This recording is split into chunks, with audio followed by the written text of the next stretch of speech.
The next day, they woke up early. Even the kids got up earlier than usual. Yo, what is up, everybody? It's your boy Ceresco back again with another short horror story for you guys. This one is titled The Strange Occurrence of Bellhurst, written by Old School Horror. Remember to use the links in the description. Show love to the author. Like, comment, and subscribe.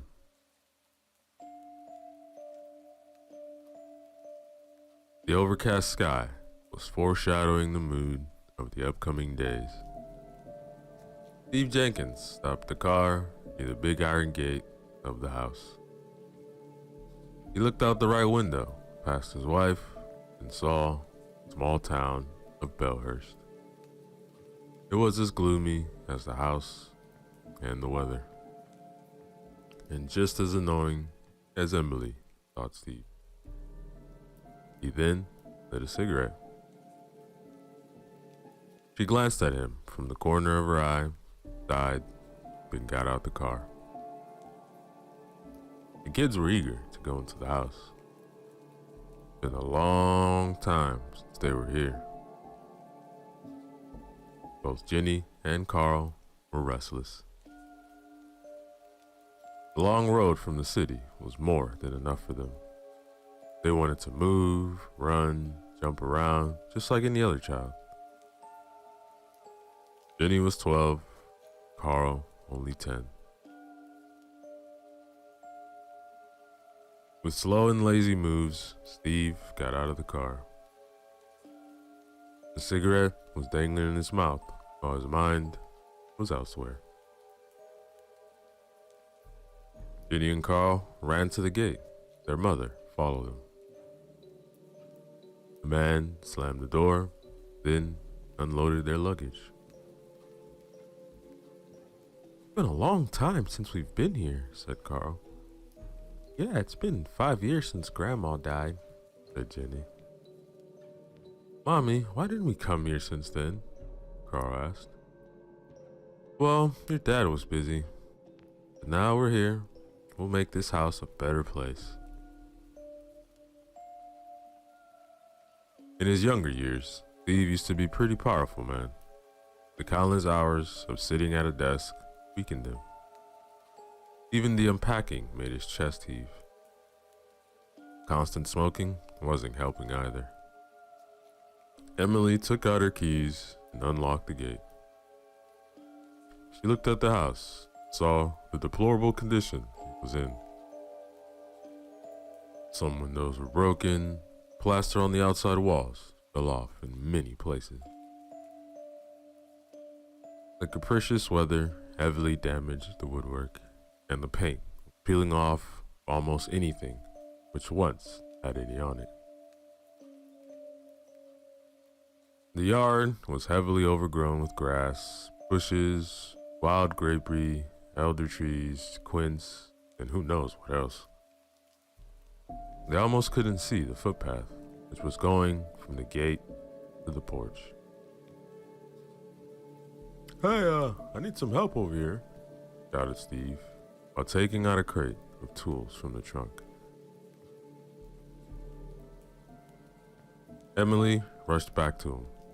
Her small, slim figure slid across the autumn grass with ease.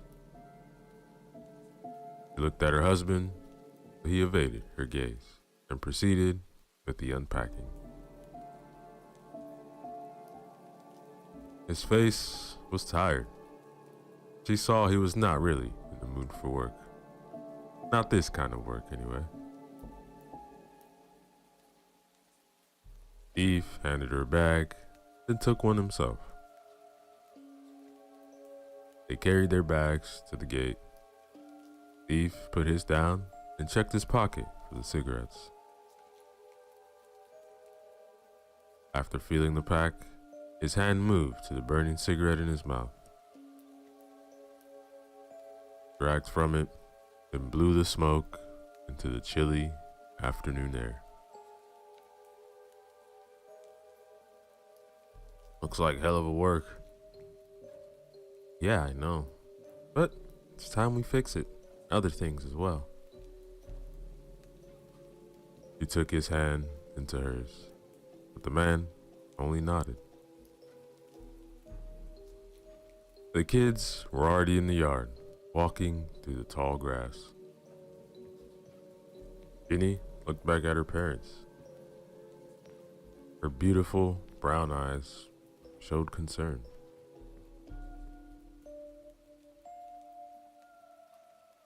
They went onto the porch, and Emily opened the front door.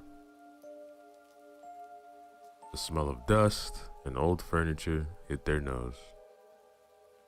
Fortunately, it looked like thieves did not target the place. Cobwebs and dust covered almost everything. Signs of rats and mice were everywhere. Their droppings covered the floors, tables, and other pieces of furniture. Some were tangled between the webs.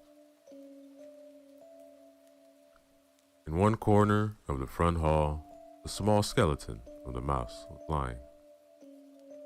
Jenny drew back when she saw it. The furniture was in its original place. It was dirty. Small things had been knocked down from their initial place. There was a small cabinet on the wall near the sink. It had its doors open. The plates, which were once inside, were now laying scattered across the kitchen floor in pieces. We have to clean the kitchen and at least one bedroom before dark, said Emily. Yeah, I guess. Tomorrow we'll have plenty of time to clean up the rest. Don't forget the bathroom. We have to wash ourselves before bed. Mom, can we go out in the yard? Asked Carl. No, not yet. Can't see what's out there. It's a jungle. No, it's not a jungle, but it sure looks like one. Here, stay inside. Who knows what creepy things hide in the grass? Fine. Carl's shoulders dropped, and he looked out the window with sad eyes. Jenny didn't say a word. She kept checking on the house. Her enthusiasm was quickly fading. Hey, don't worry, buddy, said Steve. Tomorrow we'll go out into that jungle and we're gonna tear it down. What do you say? All right. He then ran into his father and hugged him. Emily watched with delight as Steve picked Carl up and carried him all the way to the window. The two of them then made quick plans on how to attack the overgrown yard the following days. Looks like the cleaning of the house will be our job, she said to Jenny, who just returned from a quick tour through the house. The house is disgusting. There are spiders everywhere, replied Jenny. Don't worry, dear. We'll clear everything. Spiders too. Ugh, can't wait to get rid of them.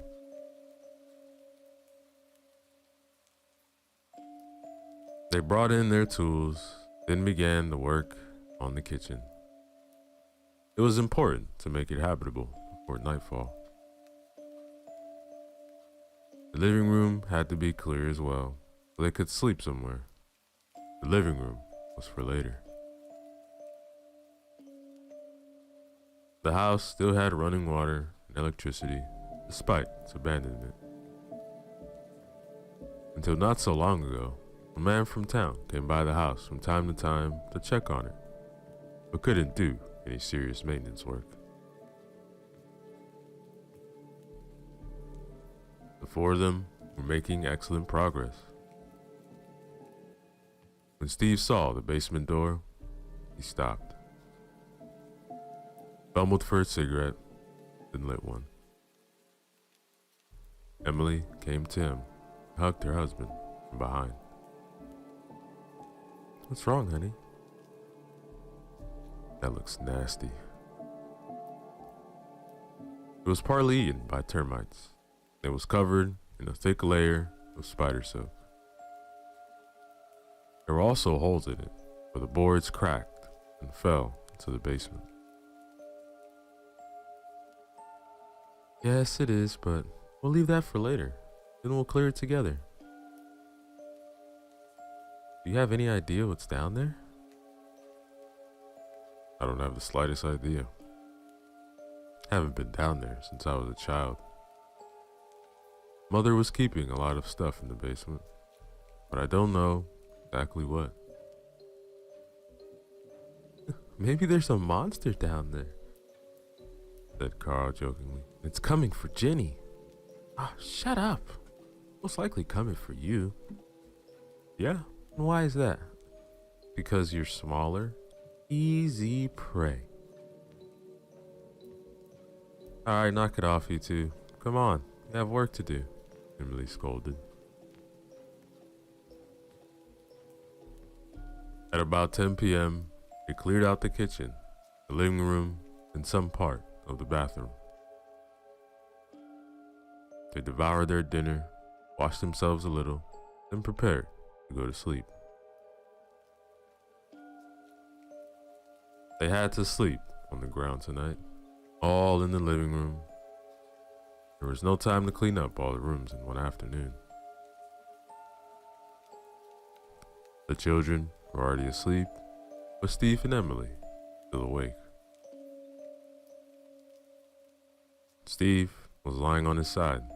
Emily was embracing him from behind. Are you still mad at me? I don't know. It's over, I promised that. I told him I don't want to see him again. Yeah, I know. We have to make this work. We have to make things right. That being said, they drifted into an uneasy sleep. The night was chilly, and the darkness was waking up, watching. And that, ladies and gentlemen, is the end of our chapter. Yo, what's up, everybody? Let's go back again. Another chapter from our new story. Remember to use the links below to show love to the author. Like, comment, subscribe. The next day, they woke up early. Even the kids got up earlier than usual. The place was still unfamiliar, and they needed time to get accustomed to it. Steve's head was heavy. He felt like after a serious case of bottle sickness. This was his own version of a hangover. Emily got up and made coffee. They also prepared a quick dinner for the brunch. There was nothing really to prepare, as their dinner comprised cold food straight out of the packs, almighty Walmart. The kitchen looked much more neatly in the rays of the morning sun, but the rest of the house still needed an enormous amount of work. Steve lit a second cigarette and offered one to his wife too. It was an instinctive move, like searching for the pack in his pocket every 10 minutes or so. Emily wasn't an avid smoker, but sometimes she enjoyed a few puffs. So, how did you two sleep? Not so well, Mom. Well, this place is still foreign. You'll get used to it. Mom, something was crawling around. I heard it for a long time. Crawling around? I heard nothing. Yeah, it was more like rustling. I saw nothing, but I heard it. This house is creeping me out. Maybe it's haunted, said Carl. Hey, Carl, don't scare your sister. Look, everyone, rats made those sounds. Or maybe mice. Look, I'll place some traps around the house soon enough. Alright, sounds good. Alright, let's go. Time to work.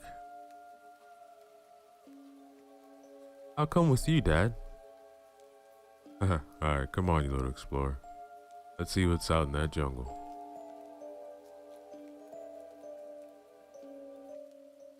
Emily watched with delight as her husband took their son out. The boy was happier than ever. Jenny, honey, we have to finish up the living room and the bathroom, then we'll see the rest. All right, Mom. Steve and Carl began working on the dense shrubbery in the yard. It proved the hard work, but Carl seemed to enjoy it. Steve was not so enthusiastic. His mind was more at his job. It took Emily a lot of convincing in order to make Steve take some time off. He eventually succeeded.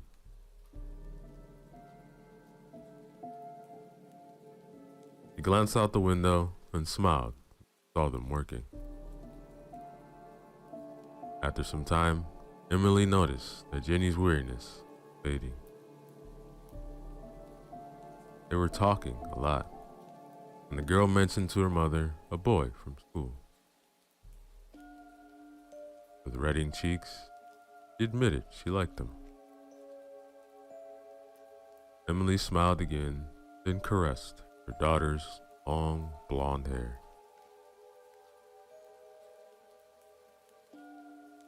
Steve and Carl made their way toward the back of the house. The old well was visible, the dense vegetation. It had been made with stone, and a fragile wooden roof was above it.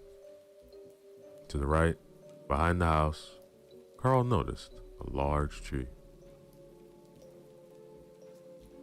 Look, Dad, what tree is that? I don't know. I think it's an old apple tree. Last time I was here, it was much smaller. It has branches over the roof. Can we climb up that? No, certainly not. Your mother would kill me if I'd ever let you up there. But maybe can you climb it? Maybe I can. The ladder, of course. Not that young anymore. Alright, come on, let's take a break.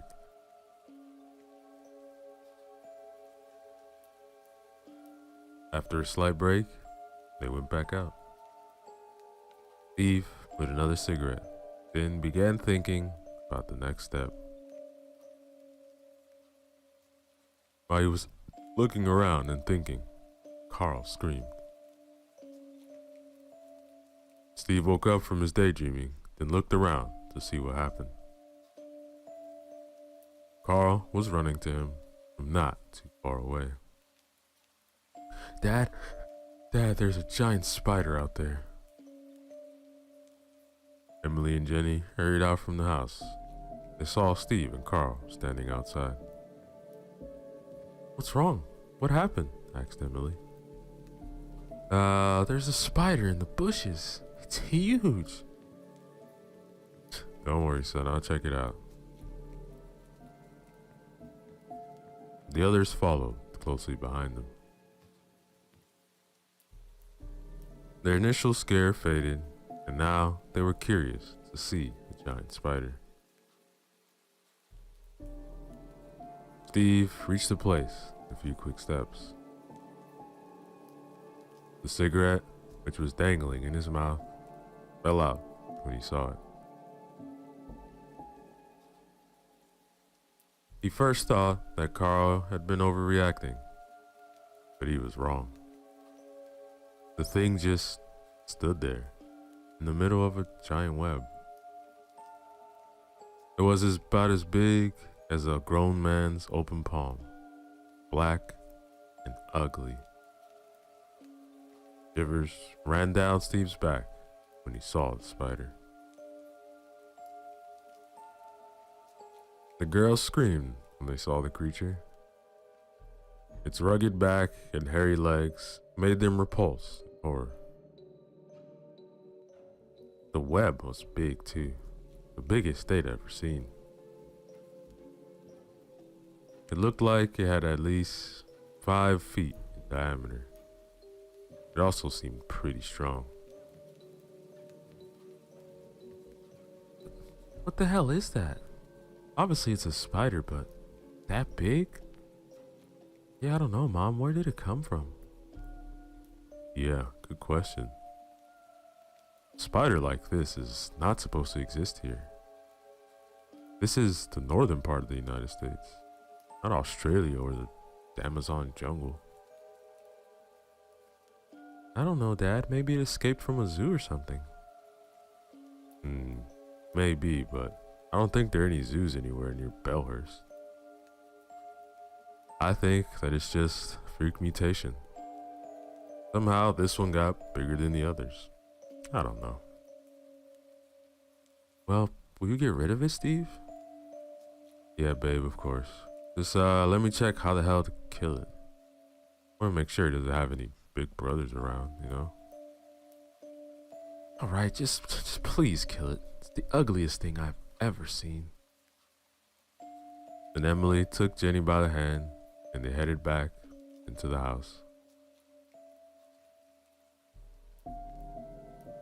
Steve looked around and his eyes fell upon the spade he used to dig out the roots of all the small trees and the bushes in the yard. They had a long enough handle so Steve didn't have to get too close to the spider. How will you kill it, Daddy? Well, I'll hit it with the spade. Hope it doesn't run away. Steve took the spade and approached the creature. He looked around several times to make sure that there were no more spiders around. There were none. Only a dead rat in the grass. Carl watched with great interest as his father closed in on the monster, spade in hand. Not exactly the stereotype of a medieval knight fighting a dragon. He was more like the stereotype of the modern day cooperation employee. A seat-shining workaholic with a smoking problem, severe muscle atrophy, a growing gut, and declining testosterone levels. He raised the spade, but his first hit missed, spider by an inch or so. Steve's coordination had known better times, and the spider curled up when the web vibrated. One more hit, and the beast fell into the grass. Steve searched for it, saw the spider was using vegetation to hide and get away, but its blackness gave its position away.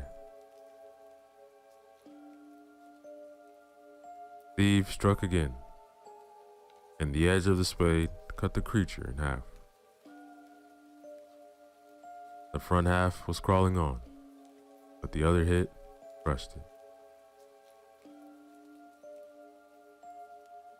Carl came closer and stood near Steve, who was inspecting the creature. More skeletons of mice and rats lay scattered around the place. It was obvious that the thing had been feeding on them. Yuck, that's disgusting. Yeah, good that it's dead. I hope this is the only one, Dad. Yeah, me too. Steve didn't look around and lit another cigarette. Went back to the porch. Carl followed him, and they both sat down on the steps. The man was wondering what else was waiting for them at this house. And ladies and gentlemen, the end of our chapter. Yo, what is up, everybody? Let's go back again to another chapter from our new story. Remember to use the links in the description below. Show love to them. Like, comment, and subscribe. By nightfall, Emily and Jenny could clean the master bedroom and one smaller bedroom upstairs. They also finished the bathroom, more or less. There was still work to do there, but that could wait. Steve also changed the faulty faucet and replaced the shower arm and head. Other than that, things were working fine. Emily took some time to cook a quick dinner. The stove was working well, so she couldn't resist the temptation to exploit it. When they were eating, he looked at Steve and he uttered a faint smile. This made Emily happy, a sign that things are going to work out. It was a welcome gesture, however faint. After dinner, the parents took the children to the bedroom upstairs, and they made sure that the kids were comfortable before heading back down.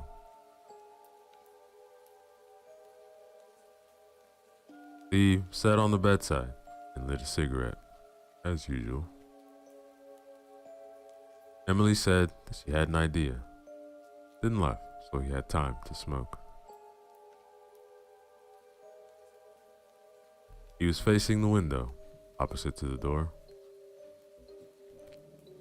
When she came back, he did not move. Steve just listened to her light footsteps coming closer.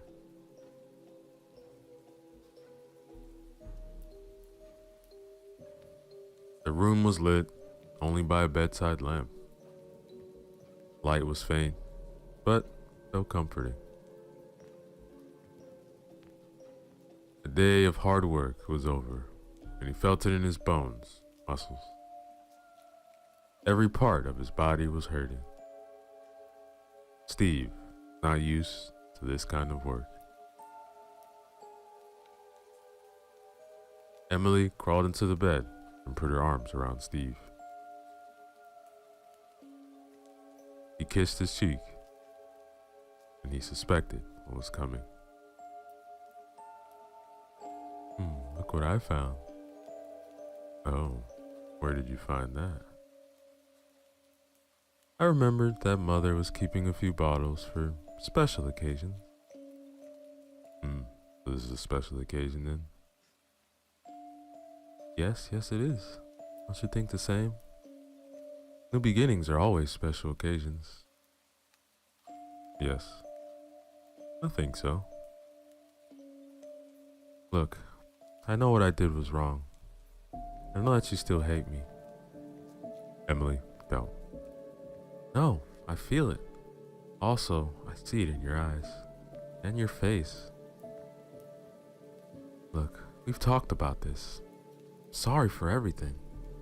But I feel rejected. I felt that you didn't want me anymore. Alright. Look, I forgave you, but it's still hard to, accept this. I know. You work so much. I was almost always alone. Not really alone. I've been with the kids, but not with you. They too need you. That's why we came here. To make things right. To reunite. Steve smiled again. This time, it was more pronounced. He took the bottle from Emily, and she also handed him the opener, which was in her pocket. The man opened the bottle and poured wine for both of them. They toasted, then drank. Felt good. It's been some time since we had, our own time together. He looked at her and began to feel what he didn't feel for some time. Emily's face was a little worn, but still beautiful. After giving birth to 2 kids, she was still a woman who many men would have found attractive.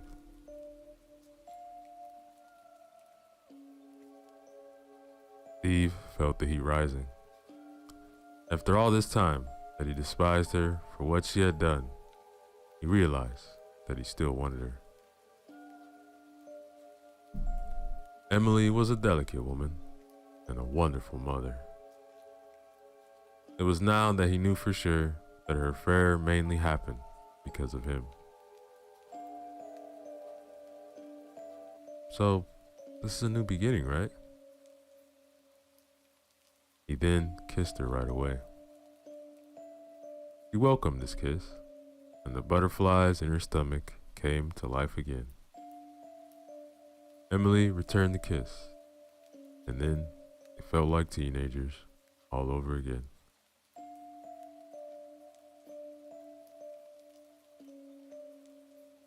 The kids had a hard time falling asleep. The image from the spider from the backyard tormented Carl. He kept standing up in his bed, looking around. The bedside lamp was switched on, and he wouldn't let Jenny turn it off. Go to sleep, Carl. There was only one spider. Don't worry, there are no spiders in here. How do you know that? If there was one, there could be more, right? No, it's wrong. Look, Dad said that he saw no more big spiders, so calm down. Did you see any other huge spider? No, I didn't, but what about the webs in the house and the basement door? They are normal. Spiders always inhabit abandoned places. Inhabit? What is that? It means that they like abandoned places. Even places which are not abandoned. Maybe there are a few spiders left in here. Oh no, I hope not. Don't worry, I was just joking with you. Besides, what is wrong with you now? The afternoon you seemed alright. I think I'm hearing rustling again, Jenny. What? I don't hear anything. Look, just listen. Jenny listened for many seconds. There was nothing her ears could pick up. She was only hearing crickets outside. I can't hear anything, Carl. Look, there's nothing in here. I'll go to sleep. After some time, they fell asleep. They were both tired, but Carl was scared. His sleep was a shallow one, while Jenny drifted quickly to the dream world.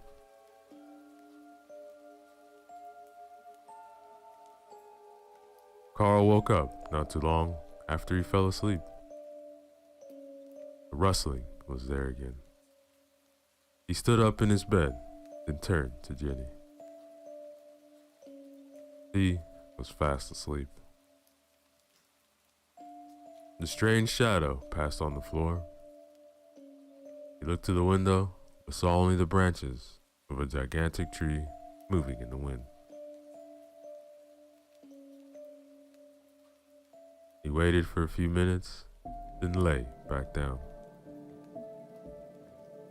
The intensity of the rustling decreased, so Carl fell asleep again. The next time he would wake up, however, Steve and Emily were already sleeping in each other's arms when Carl's screams woke them up. Instinctively, they both jumped out of bed and ran toward the door. Steve was only wearing his underwear. Emily was naked, though She grabbed her bathrobe with a quick move, put it on.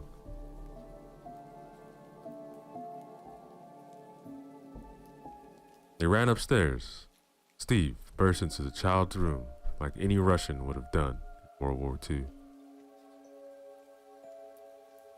He switched on the light and saw his hysteric son in the middle of his bed, trying to get rid of the spiders which were crawling on his body.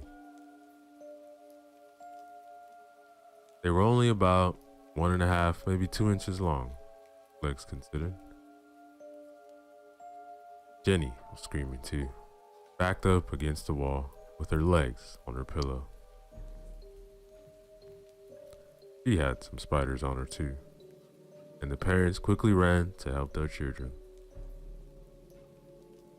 Soon enough, the spiders were squished under their slippers. Hey, it's all right, it's all right, said Emily as she hugged Carl. Jenny joined them too, while Steve searched the room for more intruders. He was armed with only a slipper, which proved to be extremely effective at exterminating spiders.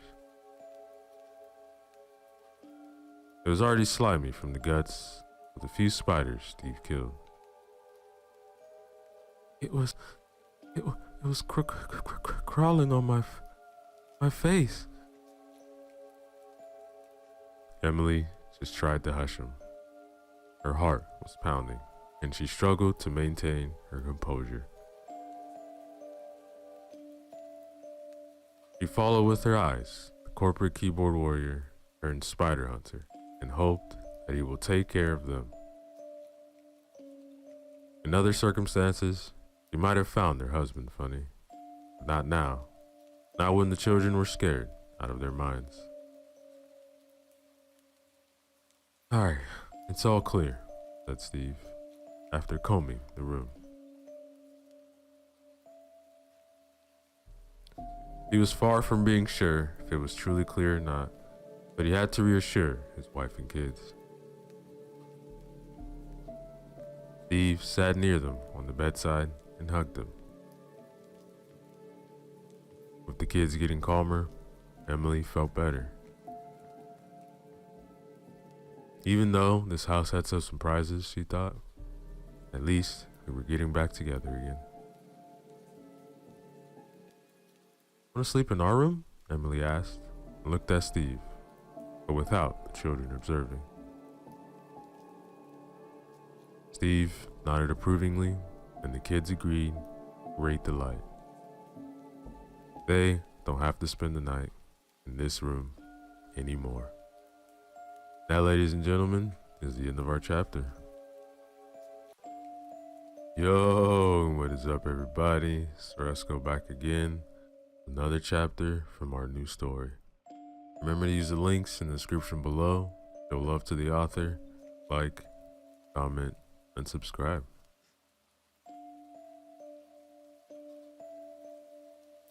Early in the morning, Steve and Emily were drinking their coffee. They let the kids sleep in, and Emily went to check on them from time to time, but saw nothing out of the ordinary. What are we gonna do about the spiders, Steve? The man fumbled for another cigarette, placed it in his mouth like countless other times, and lit it. Emily stared at him while he dragged from it, and saw that he was thinking. I'm probably just gonna call it Exterminator. We needed those guys anyway, but I thought that we'll get the entire house cleaned beforehand. Doesn't matter, just call them. I don't know if there are any exterminators in Belhurst, but we must find something. Don't worry, I'll find something. Alright, you do that, and I'll fix us something to eat. She went to her husband, kissed his cheek, and paced to the fridge to see to make for dinner. Eggs, she thought, after opening the fridge. A large omelet with bacon, perfect for an early heart attack. The poor quality of her sleep demanded calories, and also the housework could burn a shit ton of energy. She had to fuel up.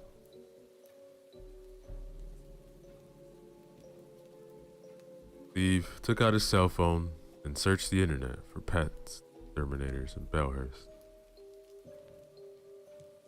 Town being small, he didn't expect to find much. There were 2 companies listed on the web for Belhurst. One of them was closed a few years ago because of some illegal activities. Steve tried calling the other one, hoped for the best. A young woman picked up the phone. She talked to Steve briefly and in a composed voice. She explained that their exterminators are a bit overburdened because of the high workload. They can get to their house in a few days. It didn't matter how much money Steve offered. The young lady politely turned the offers down. "We'll do our best, Mr. Jenkins, and we'll get to you as soon as possible. I already entered your name and address in our system, and we'll send a team there when they'll be free." Steve thanked her, then slammed on the phone to the table. "What are you gonna do then?" "Just let me think, alright?" "Alright, I'm sorry. I don't mean to be annoying, I just want to know that the kids are safe." I know, it's okay. I think I'll have to go into town, maybe buy some insecticides, also some traps. I really don't see any other option right now. Other towns too far away. I don't think they will come all the way to goddamn Belhurst. Better than nothing, right? It's way better. Look, I'll go right after breakfast. After that, I still have a lot to do in the backyard.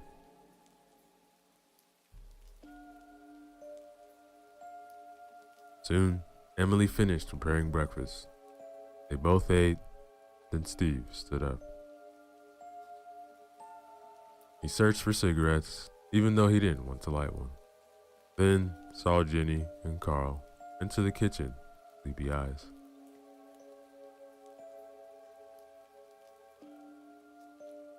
Steve kissed the kids and his wife.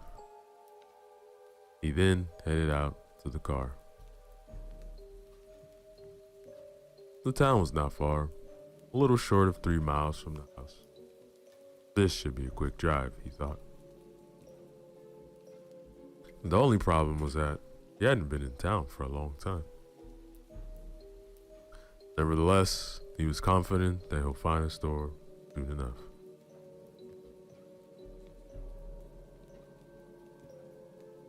Emily gave some omelet to Jenny and Carl, but neither of them were particularly hungry. They both left a considerable amount of food on their plate. She then resumed her work, not bothering the kids because of their troubled sleep.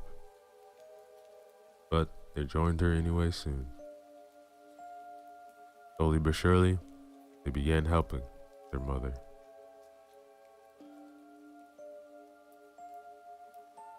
Emily and Jenny began the cleaning process. Carl's job was to take things out into the yard, things which were either considered for throwing away or they needed to be cleaned separately or put elsewhere. Carl took a small box of books from his mother's hands and carried them onto the porch.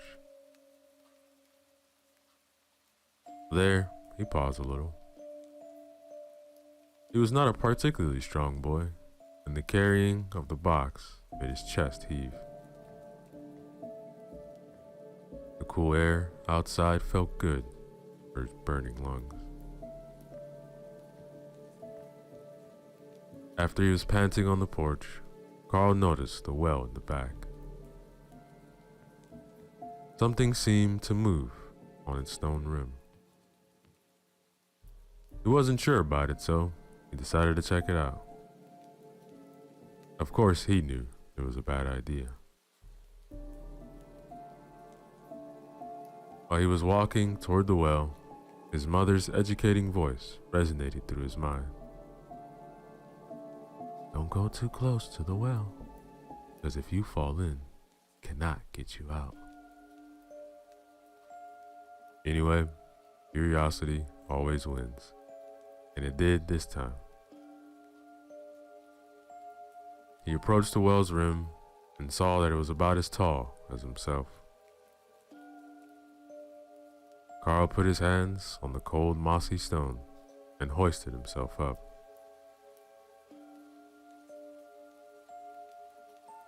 Shadows danced on the rugged wall of the well, so he couldn't see far down. He kept looking for a glimpse of reflection on water, but there was none. He only saw the shadows dancing, and then realized that they were not shadows. They were moving. Emily noticed that Carl had not come back, and she became worried. She put down the broom and headed out with definite steps. When she reached the porch, she looked to the right and saw Carl on the edge of the well, trying to lean over more in order to see something.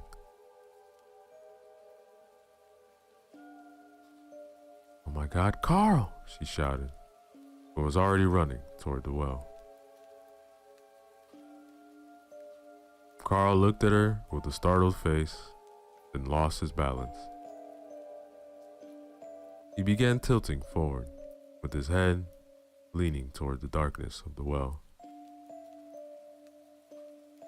In a desperate reflex, he dug his knees into the side of the well and also put his hand on the inner wall.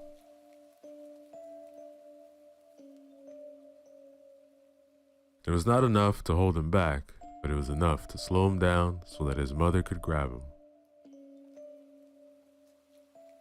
Emily reached him at the last fraction of a second. He grabbed his clothes with both hands and pulled them back while screaming like a banshee.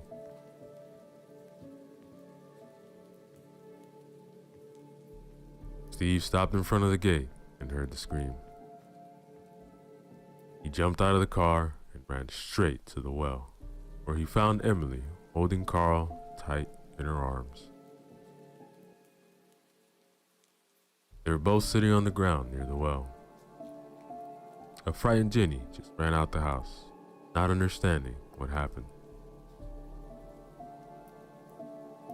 "What's going on? What happened?" asked Steve. "He almost fell into the well. Oh God." Emily hugged him tighter. The realization of how easily one can lose somebody just hit her. Carl was too scared. He had a hard time breathing. I'm sorry, Mommy. I'm sorry, Daddy, but I saw something down there." "Saw what? What the hell can be inside a well other than water?" Steve felt his anger rising, and controlling it was hard. Carl began to cry. "Don't you come near this well alone anymore, understood?" Carl didn't answer. He cried even louder than before. "Understood." Steve tried again, but Carl couldn't answer. "Leave him. It's enough for him, okay? We'll sort it out later," shouted Emily. Ah, what a wonderful day. God damn it. Steve said no more. He proceeded to the car in order to unpack what he brought from the store. Emily took Carl inside, and she let him stay in bed for the rest of the day. And that, ladies and gentlemen, is the end of our chapter. Yo, what is up, everybody? Let's go back again. Another chapter from our new story. Remember to use the links in the description below. Show love to the author. Like, comment, and subscribe.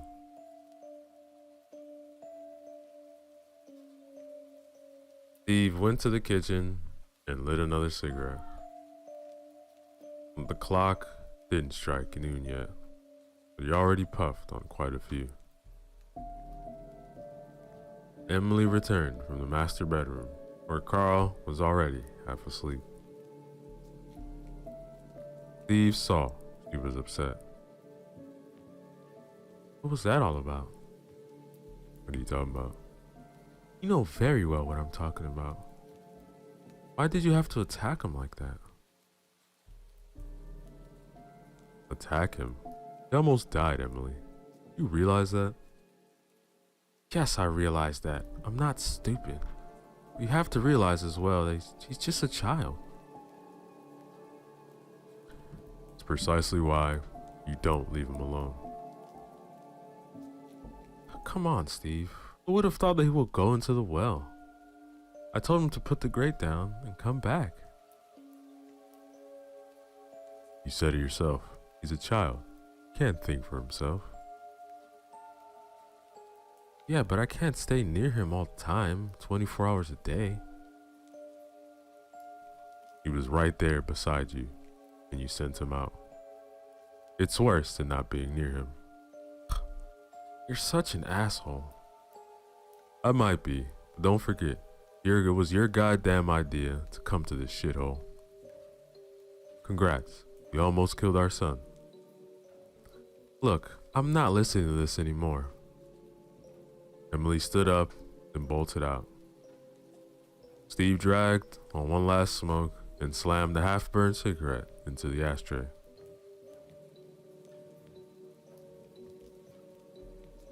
He plans to search the other rooms for the source of the spider infestation. Steve wanted to eradicate them in order to continue with the work in the yard. The bags with the insecticides and the traps were still outside, so he stood up to fetch them. His eyes fell on the basement door, which was still covered in webs. Nobody had touched it yet. I'll be damned if I go down there, he murmured. Fucking spiders, fucking rats, fucking everything. First, he made a tour through the house, placing traps for the rats and the mice together with some poison grains. He also searched every corner of the rooms, which had been cleaned by Emily and Jenny, to see if there were any signs of spider layers in them. But he found nothing. It was weird, he thought. Those spiders must have come from somewhere. The basement door came to his mind, but he dismissed it. There was no way those spiders come from out the basement just to go all the way upstairs to crawl over Carl. It just made no sense. Spiders are not sentient, he thought. They live by the rule of the 4 F's. Feed, fight, flee, and mate. After a thorough search of the house and the active evasion of his wife, Steve sat down on an old creaking chair on the porch. He looked to his right toward the backyard and noticed the well, which almost took the life of his son. Or maybe it would have been Emily, not the well. The well is not responsible for anything. It can't be. If someone falls in and dies, tough luck. Steve remembered that Carl said he had saw something down there. Now, his own curiosity kicked in, and he decided to check it out. He just had to fetch a flashlight. In a few minutes, he was back with flashlight and leaned over the well. But before switching on the flashlight, he noticed a faint smell he couldn't recognize. It was not particularly awful, but it definitely wasn't pleasant either. It was something he could not identify, a completely alien odor.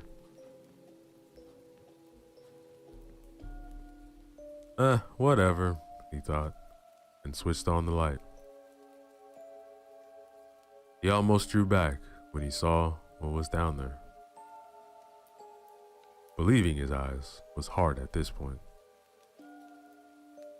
Defying any logic and law of nature, a swarm of countless spiders of all sizes had made the well their home.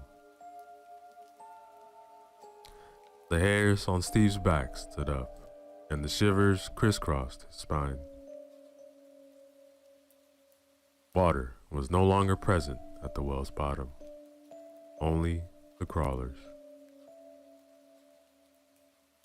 From as small as half an inch to as big as several inches, there were spiders of all shapes and sizes down there.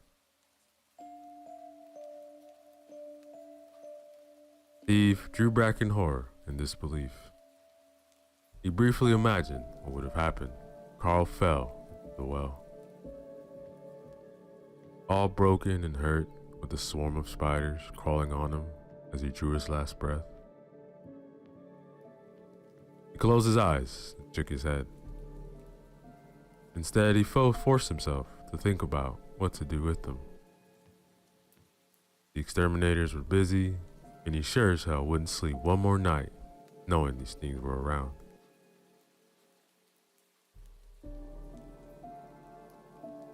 Looking up at the house, he saw Emily stepping up onto something in order to begin washing a large window in one of the upstairs bedrooms.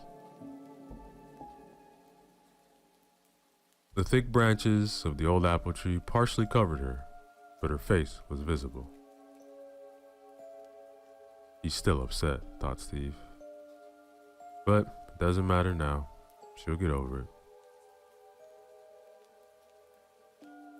He began waving to her. He pretended she didn't see.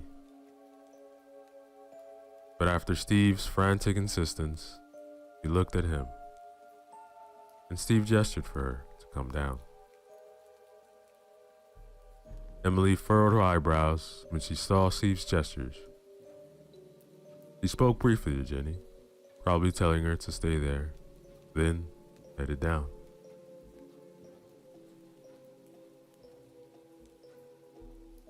He found Steve staring at the well, with the cigarette dangling loosely between his fingers. It looked like it would fall to the ground at any time. What's wrong? Come on, look at this.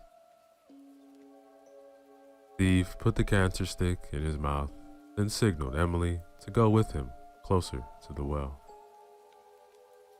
She did. It didn't take long for her to recoil after Steve pointed the light to the bottom. Oh my God, what the hell is that? A goddamn infestation, that's what it is. But how? I have no idea. It's not normal. Look, I'm no biologist, but I can tell you with a reasonable amount of certainty that whatever is down there is not fucking normal. Just like the big ass spider I killed in the bushes. So, what are you gonna do? I will light those fuckers up. Throw in a Molotov or something. I will not go to bed knowing these things are crawling out there. Yeah, sounds like a good idea. Hey, have you been in the attic yet? No, why? We have to check the attic to see what surprises it has for us. Basement as well. My God, are you telling me that these things are in there too? Well, more likely in the basement than the attic, but we have to check. Look, I'll smoke this bunch out, then we go to the attic. We have plenty of insecticides, and if we need more, I'll go and buy up the whole goddamn store if I have to.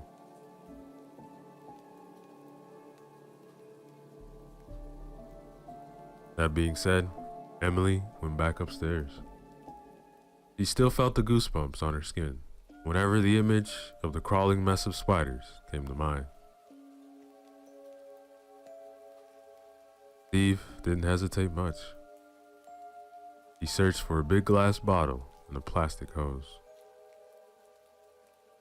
The plan was to suck out the gasoline from the car, mix it with some cooking oil in the bottle, and then stuff the bottle's neck with a gas-drenched rag. It was simple, yet effective solution.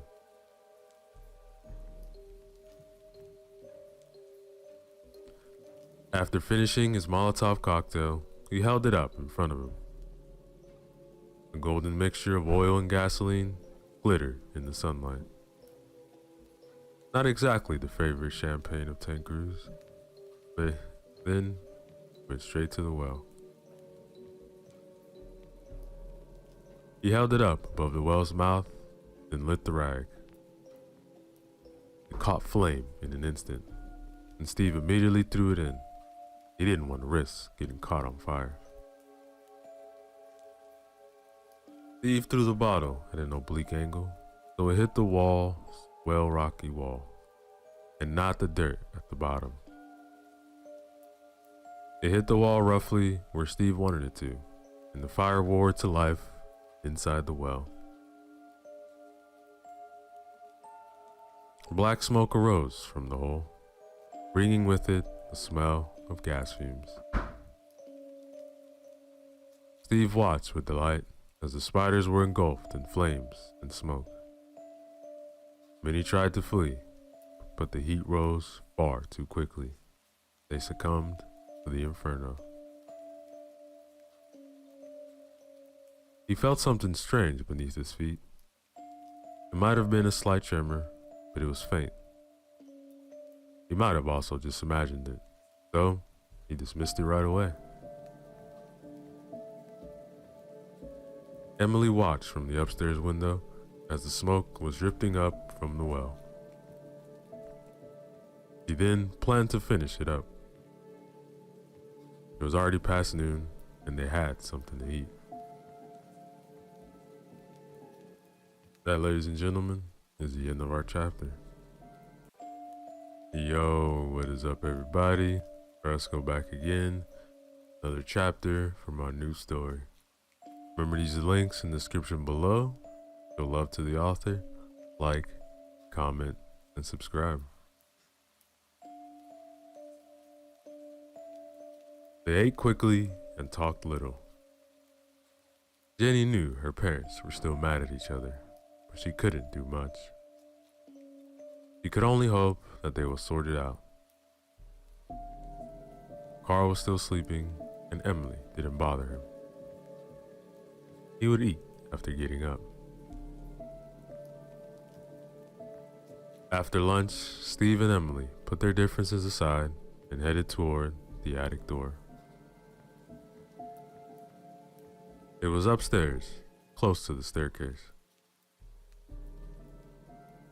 Steve brought up a shaky old ladder, prayed to God it would not crumble under him.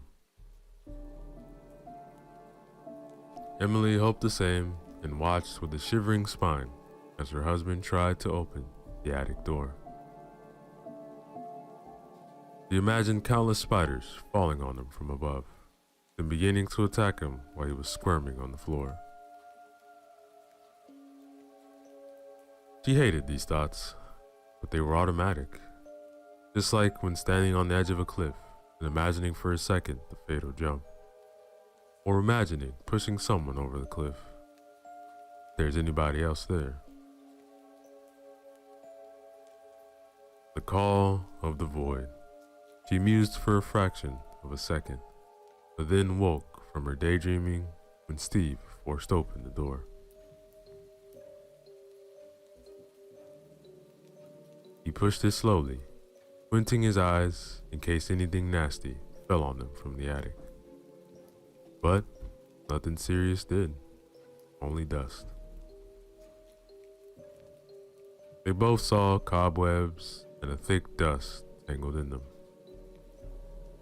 No spider swarm, however, only a few small ones here and there. Alright, looks like it's clear.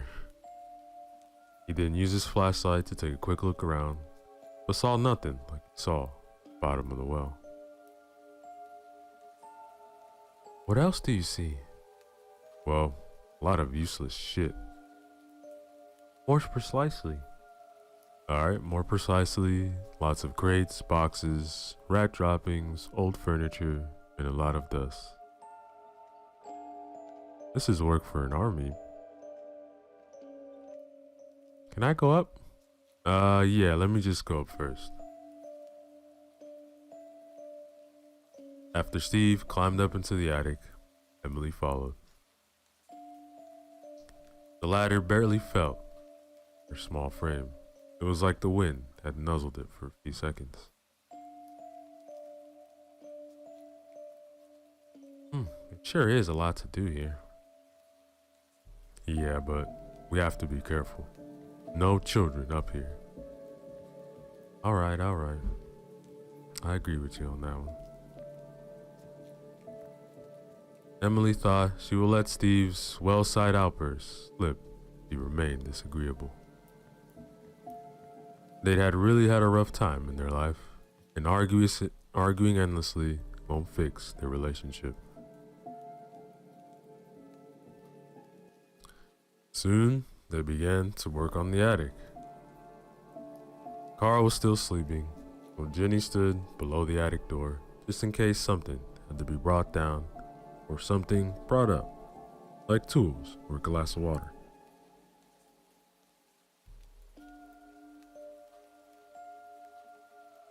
When they called it a day, Emily and Steve were exhausted. They inspired more dust than ever. Steve's lungs were stressed to the maximum in the thick dust which was floating around. With every move they made, the dirt stirred. Steve had quite a few coughing fits during his stay in the attic. Hey, do you still have some of that wine? Yes, of course, why? Gotta wash that dust down with something. Don't you want some too? Yeah, why not? Alright, I'll be right back with the bottle. Alright, thanks. Emily turned to go for the bottle. She smiled because it looked like things were falling back into their place once again. The wine felt incredible. Steve's throat burned as the liquid went straight down. He took quite a few gulps. Soon, felt a little dizzy. Emily was more ladylike. She poured herself half a glass, then savored it while preparing dinner. Jenny was helping her out too.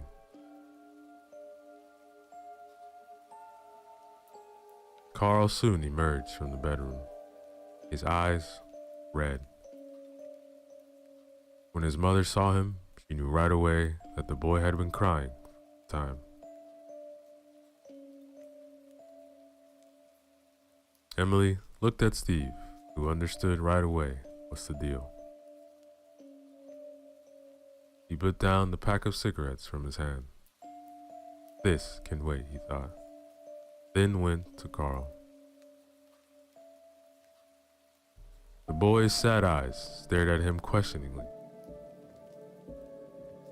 They were not asking why Steve came to him at that moment, but why he had to scream at him when he had almost fallen to his death inside the well.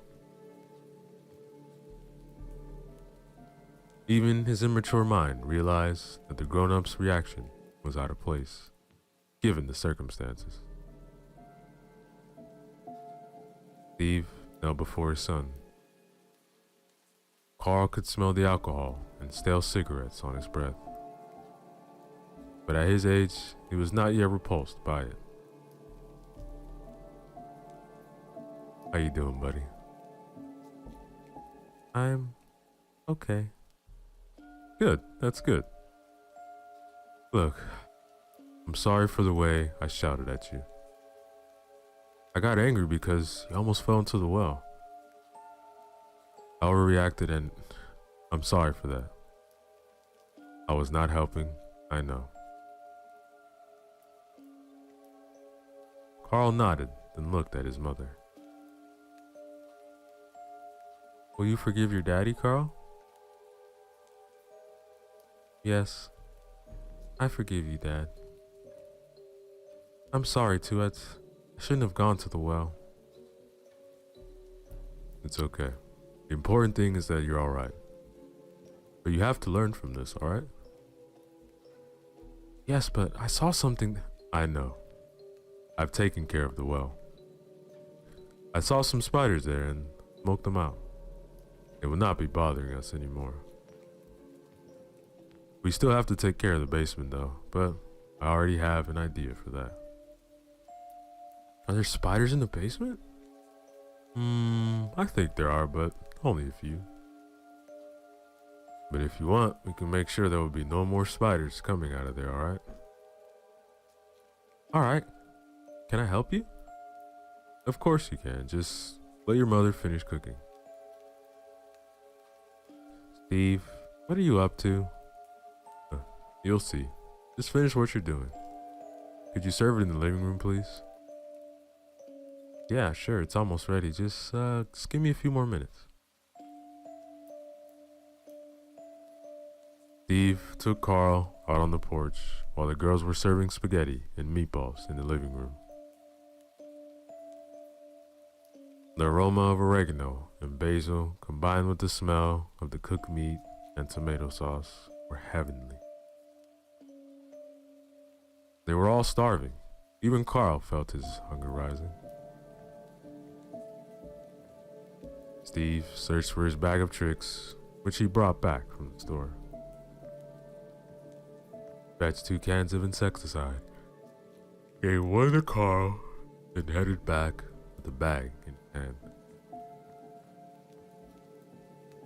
So, do you know how to use it? Yes, I know. Not that little anymore. Good. We are becoming a big boy, right? Yes, I'm a big boy. He was happy now that his father wasn't angry anymore. So they both went to the basement door.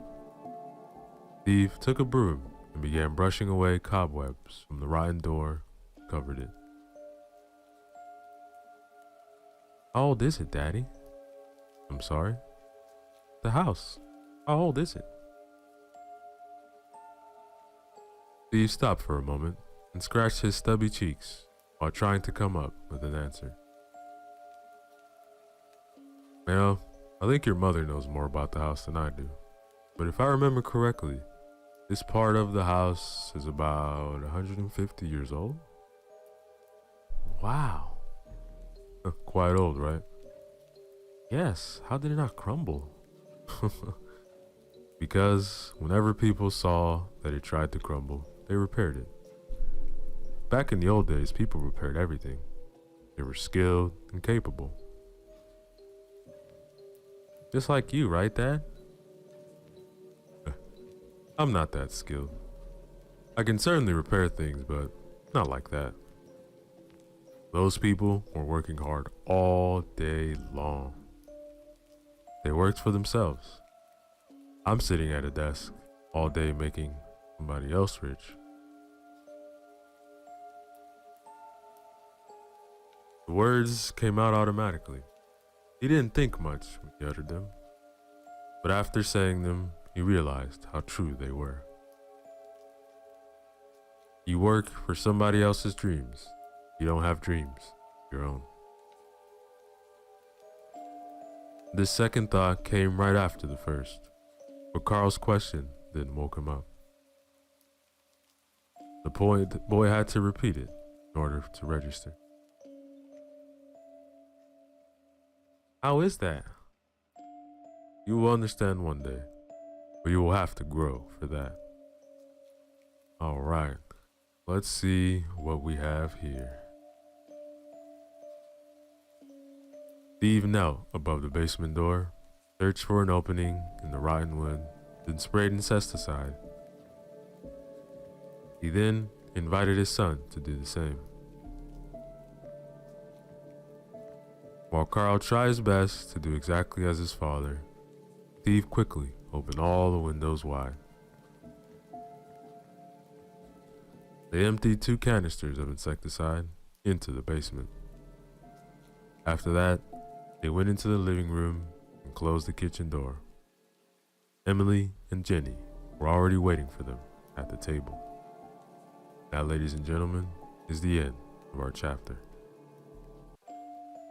Yo, what is up, everybody? So let's go back again. Another chapter from our new horror story. Remember to use the links in the description below. Show love to the author. Like, comment, and subscribe.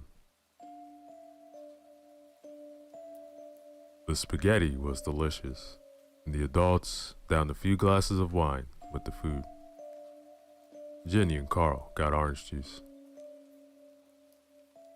Emily saw with a joyful heart that the family was together again, and not only physically.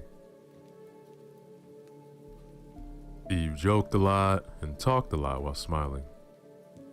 Emily felt better than ever. She didn't think she could bring them together so quickly, but now it seemed that she was successful. She reached for Steve's hand, which was across the table, and squeezed it. Steve squeezed back, then winked at her. Emily smiled again, then decided that the children have to go to sleep.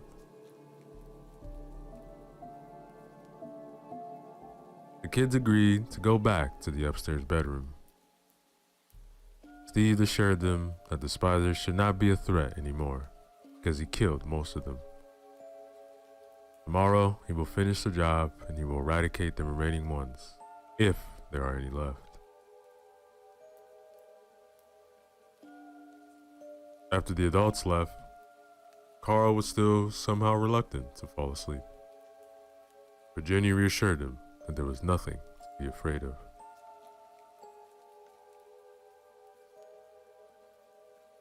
Emily wanted to take advantage of Steve's good mood. So after they slid under the covers, she immediately began kissing him. He returned her kisses, and soon they were lost again in each other's arms, just like on their wedding night. When the passionate loving was over, Steve shambled into the kitchen to drink water. His throat was dry from the alcohol and other pleasurable exercises. He switched on the light and looked straight at the basement door. In the corner of his eyes, he saw something move there. It was small and black, and it disappeared quickly into the cracks. Don't worry, I'll take care of you tomorrow. Goddamn parasites. After drinking a hefty amount of water, he went back into the master bedroom. Emily was already half asleep. He too fell asleep in a few minutes after sliding under the covers. His dreams were not peaceful, however. Steve dreamt of being in a hole in the ground. It looked like a grave, and spiders were all around the hole.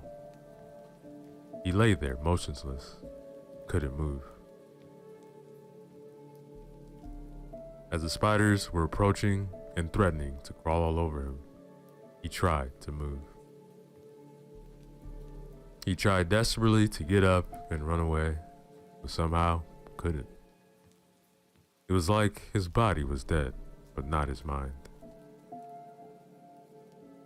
The spiders reached him and began crawling on his legs. They then went higher, covering his body and his face. He felt them entering his nostrils, crawling all the way into his throat, and trying to eat their way out of his brain. Some of them even tried his eyes, which were open. Steve felt their small jaws gnawing at his eyeballs. Steve jerked away with a loud gasp and realized that it was not a dream. The spiders were real, and they were crawling all over him and his wife. He screamed, jumping out of bed, and began frantically brushing them off his hands. Emily woke up too. When she noticed the swarm, she did the same. She was much more hysterical, however. God damn it, get off me, fuck! Steve shouted, and then Emily shouted something similar. The hairy spider legs touching their skin were awful and disgusting. They managed to brush most of them off, then Steve ran to the switch to turn on the light. They now saw that the room was full of them, crawling on everything, even the ceiling. One fell straight into Steve's face as he was looking up. He brushed it off quickly. Oh my God, what is happening? I don't know, but we have to get the kids and get the fuck out of here. Steve jumped to the door, opened it forcefully, and they both ran out. Outside their room, it was the same. Only when they reached the stairs, they saw the infestation didn't spread upward yet. Most of the spiders were on the lower part of the staircase. Steve led the way, and they reached the children's room in no time. The frantic parents startled both Jenny and Carl. What's wrong? What happened? Jenny, we have to get out as soon as possible. But why? I'm scared, said Carl. Don't worry, we'll get you out. There are lots of spiders downstairs, but we'll get out right now. Daddy, you said the spiders were dead. I know, son. Some of them survived. Now let's go. Emily picked up Carl because he was lighter. Steve picked up Jenny, and they rushed down the stairs. Both kids began to cry when they saw what was waiting downstairs. Their skin erupted in goosebumps, and their breathing became fast and shallow. The parents headed straight for the front door. Despite the large number of spiders there, they were determined to escape. Spiders or no spiders, they had to get out. When Steve opened the door, Emily screamed. Jenny and Carl did the same thing when they saw it. Steve just stared in disbelief for a few moments. The doorway was completely webbed with the dense spider silk. In the middle of it, there stood the largest spider they have ever seen. It was about 3 times the size of the one they faced on their first day at the house. Oh my God, Steve, what are we gonna do? I don't know. What the fuck? I have never seen. Please do something. Stop whining, please. Just stop it. You're not helping. Emily began to cry. The children too. Steve felt his anger and frustration rising. He looked around quickly to see if the windows were covered as well. They were. Hundreds of smaller spiders crawling all over the webs weaved on the windows, the doorway.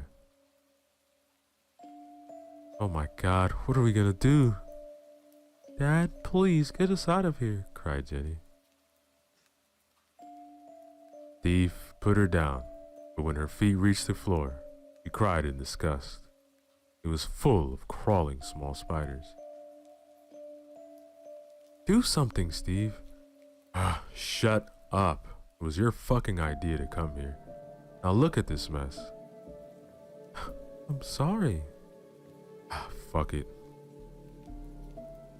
Steve then rushed to the living room, and he came back with a wooden chair, and with no hesitation, he flung it straight at the spider in the middle of the doorway. The chair hit the web, which vibrated violently.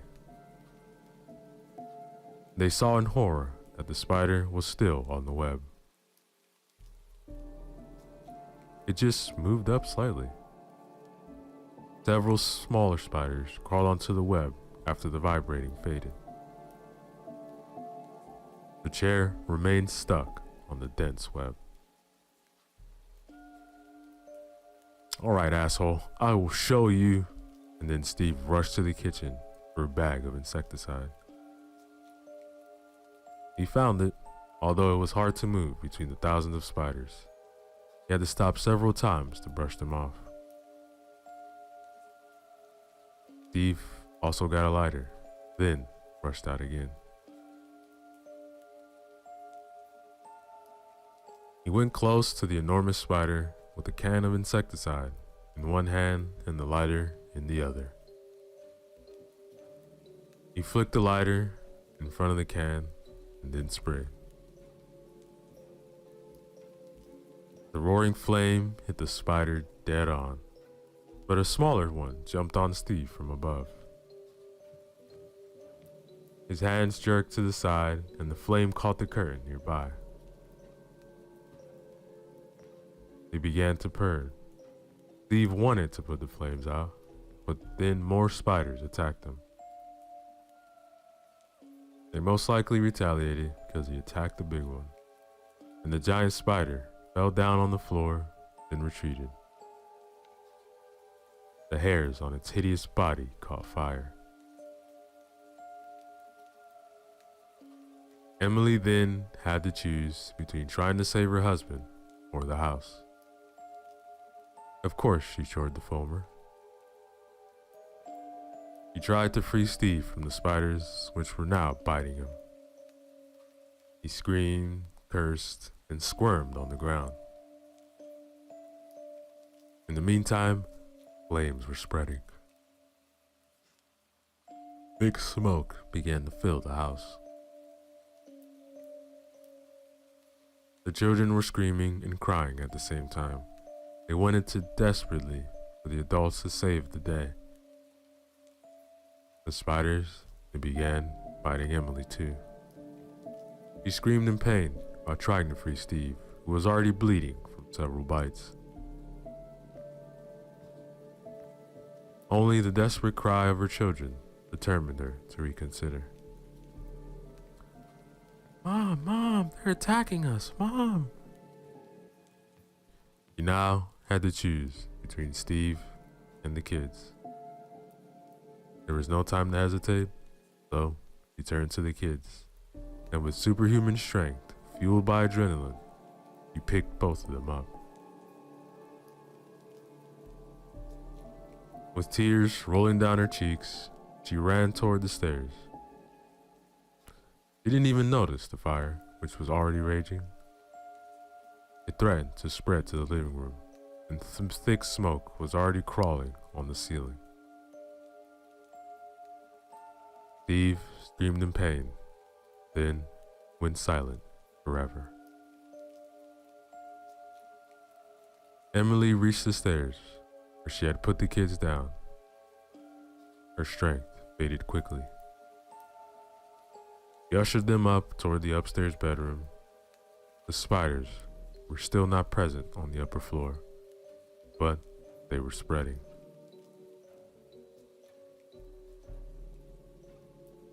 She burst into the bedroom and switched on the light, but when she got closer to the window, she saw it was webbed in too. The spiders were patrolling outside this window. Most likely, they sealed off every potential escape route. What should I do now? What should I do? What should I do? Then Carl shouted, "Mom, the attic!" "What? We can escape through the attic. The big apple tree." Emily knew now what Carl wanted to say. The branches of the tree grew over the roof of the house. With a little luck, she could help them onto the branches. From there, they could climb down. Even she might be able to do it once, since she's small and agile. The kids helped her place the ladder under the attic's door. A good thing that Steve left it upstairs. They planned on working some more in the attic the next day. Smoke was already accumulating upstairs, too. The fire was spreading with great speed, and they heard the crackling of burning furniture. They placed a ladder under the opening and climbed into the attic. Emily searched for the approximate location where the branches of the tree were right over the roof. She moved the shingles out of the way and poked her head out. There were no spiders on the roof as far as she could see. She forgot to take a flashlight with her, so she couldn't see too much detail. What was visible in the moonlight was enough, however. The branches were not far away. She helped Jenny up, then Carl. It was harder for her to get up, but she finally managed. They had to be very careful not to slip. A fall from this height would mean certain death. Emily extended her arm and grabbed the branch. It was not as thick as she wanted it to be, but there was no return now. He helped the kids up, then watched with a racing heart as they began their slow descent. Emily wanted to follow them, but a little later, she didn't want to risk breaking the branch. After the children were at a considerable distance, Emily tried her luck with the branch. It was a long time ago when she climbed trees, and she never did it at a dangerous height. She pulled herself up somehow, but then the branch began to sway. Emily struggled for a few seconds, but then slipped and fell back on the roof. The impact was hard enough to break the old woodwork, and she plunged back into the attic floor where she had lost consciousness. Jenny and Carl screamed and cried, but nothing heard their cries. Only night. That, ladies and gentlemen, is the end of our chapter. Yo, what is up, everybody? Strasco back again, here with the final chapter of our new story. Hopefully you guys have been enjoying it. Please remember to show some love to the author. Check out the links in the description below. Like, comment, and subscribe. Early in the morning, residents of Belhurst woke to a blazing inferno not far on a little hill. The firefighters, emergency personnel, and the police rushed there as fast as they could. The press were there shortly after. Jay Simmons, who was working on the local newspaper, wrote the following article. The strange occurrence of Belhurst. In the early morning hours of the 16th of September 2018, first responders had been alerted to a burning old house on the outskirts of Belhurst. By the time the firefighters reached the place, it was completely engulfed in flames. It took several hours and also help from nearby towns in order to extinguish the inferno. The first strange thing was that near the house, emergency personnel found two children, obviously in shock. One of them was 10 years old, the other 12. They kept babbling about spiders, fire, and their dead parents who were supposed to have perished in the fire. It is true that firefighters recovered two bodies, most likely belonging to two adults, but they were both carbonized, so an autopsy will be necessary to determine their identity.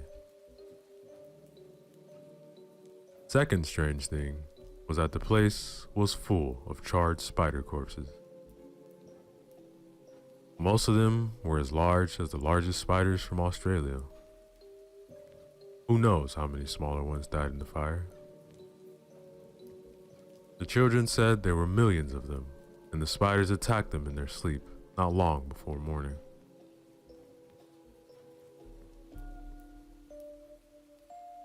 This third strange thing was that while searching the ruins of the house, one firefighter stepped on something which might have been a basement door once and fell in. The place which he fell into was not a basement anymore, but the beginning of an underground cave system which seemed to go in many directions, including straight down to the earth. It was littered with thousands of dead spiders, which have most likely been suffocated by the smoke or killed by the heat. The fourth strange thing was that, as people from Belhurst have reported, there were several cases of spider infestation in the past month. Residents complained that spiders came out of their toilets, sinks, and bathtubs. Also, there were many cases of basements overrun by these creepy crawlers. The pest exterminators from town reported that they have received countless calls and their teams have been overwhelmed. They also admitted that they have never seen anything like these events before. The two children have been taken to the hospital and isolated for now. Professional counselors are working together with healthcare professionals in order to help them and also try to learn more information about the strange incident.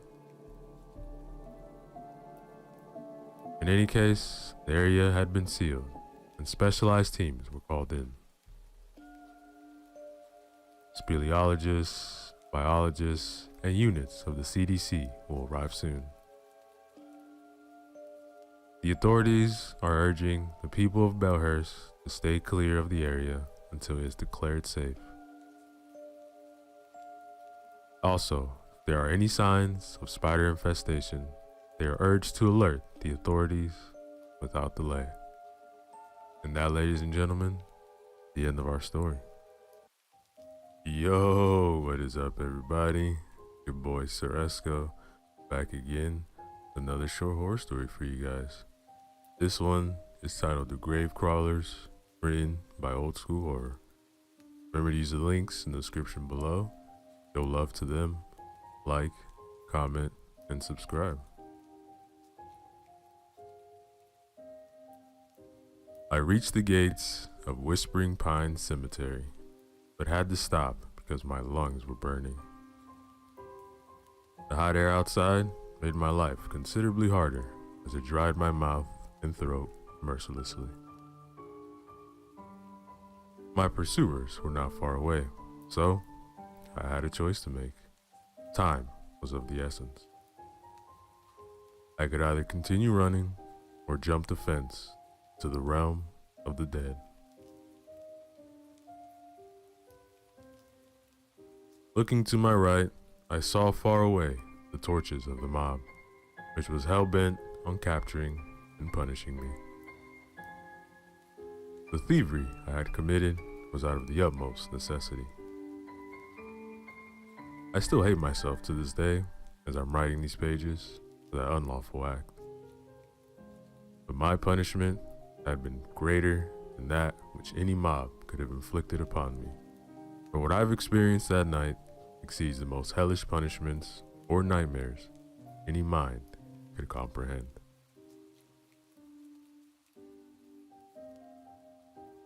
With aching muscles, I struggled to climb the fence. The mob was closing in. I heard their furious shouts. I jumped down on the other side, then hid behind a large gravestone several yards away.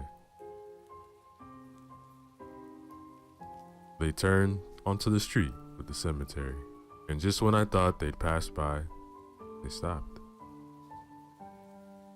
My heart was beating like the drums of war, and I was struggling to keep my rapid breathing from uttering any accidental sounds.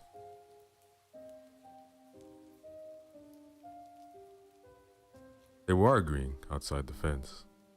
Their voices were full of venom, rage. They were eager to capture me. I was praying to God to save me.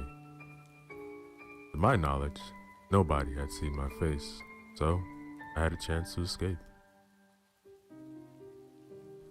I thought if I could just survive the night without being caught, I could go back to my family.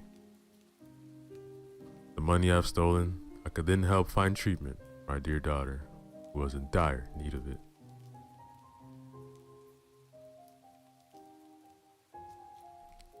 The arguing reached an end, and the mob decided to split up in order to increase their chances of finding me.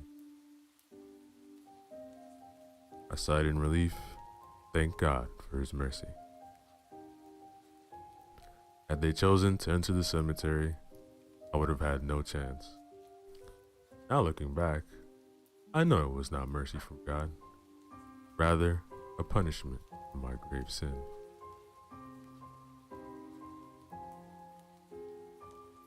I waited until the raging mass of people dispersed and tried to figure out my next steps. One thing was certain, I could not leave this place. Not soon, that is. I was trapped in that garden of the dead with only ghosts for company. Or so I thought. This place bore an ominous feel to it. I sensed it after my heart and lungs calmed down. The smell of dried grass and dust accentuated the thirst I was feeling. Could have killed for a glass of cold water. Could even drink from a dirty puddle.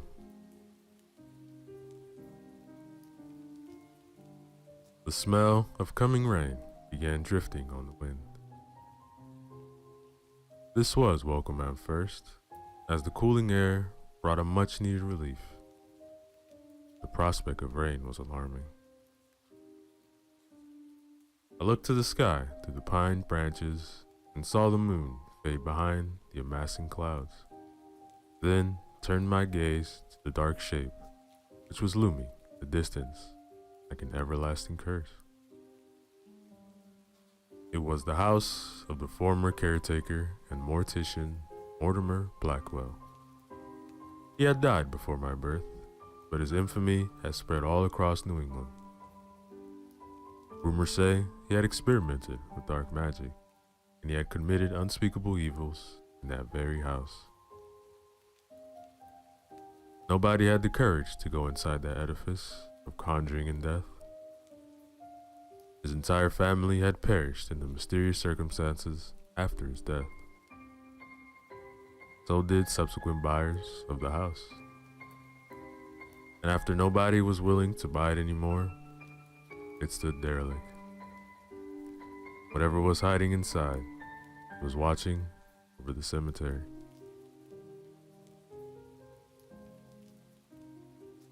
I shuddered as these thoughts ran through my mind. Then thunder rumbled nearby. The sky was full of mounting fury, ready to unleash upon the land.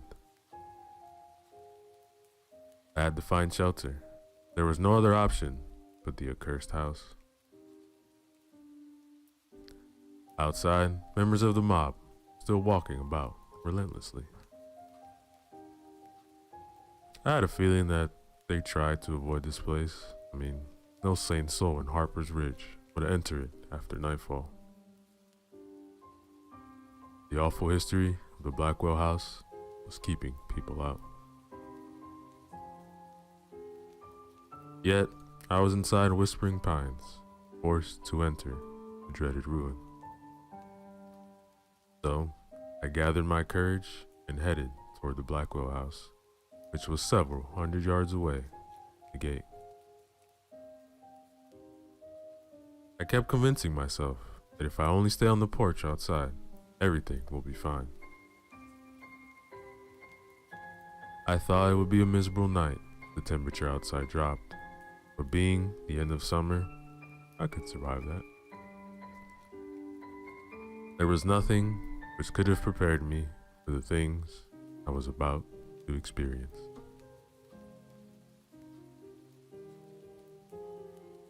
After a cautious walk among tombstones and pines, I reached the rotting corpse of the Blackwell house.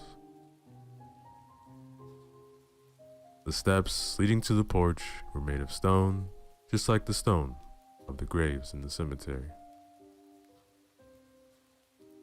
I hesitated to put my foot on the first step leading to this monument of Erebus, the primordial darkness.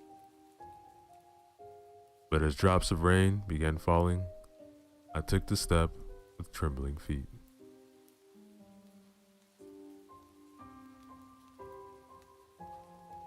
I went to the porch, which used to be covered, but the shingles and woodwork lay in pieces on the mossy stone below my feet. Maybe I will stay in the rain, I thought. The prospect of going inside became ever more frightening. I looked toward the front door, but I saw only darkness. The clouds above blocked almost all moonlight. Fortunately, I remembered I had a few matches in my pocket. As I was fumbling for them, I heard a branch snap from down between the graves. I stopped, listened. Then came something similar to an owl's hoot, but it was sickly. A sound I did not recognize. It was deep and distorted. I turned, but saw nothing.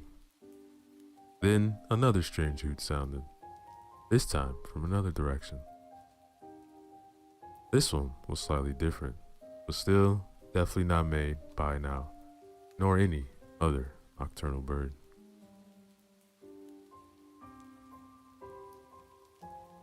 A long pause followed.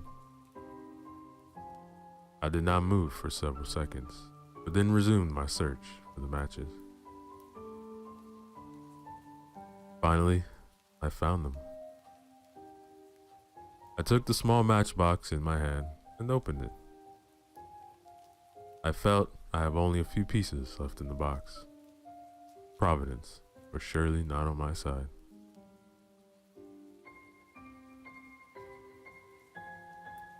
I lit one, then I recoiled in horror. A few yards away, between the graves, I saw a figure move. A gasp escaped my mouth as I tried not to scream with fright. It was only a fleeting moment, but I undoubtedly saw a humanoid shape crawling on all fours, then disappearing in the shrubbery.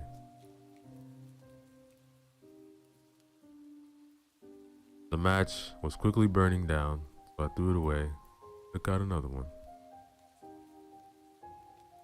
I lit it and tried to look around. The light was meager.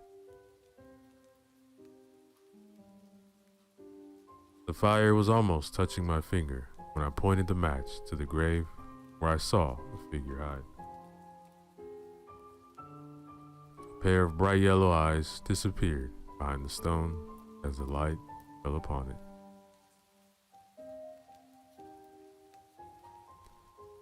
Something was lurking between the graves. There was no doubt in my mind about it. I was trying to convince myself that it was only an animal, but its movements were unlike that of any creature I knew. Match burned my finger, so I dropped it. Then I heard rustling. Something was coming from the direction of the grave. I took several steps back, but heard the thing approach the darkness. It uttered a menacing but unrecognizable sound as it closed on me. Meanwhile, the falling droplets transformed into rain, and the ramshackle porch roof above provided little protection.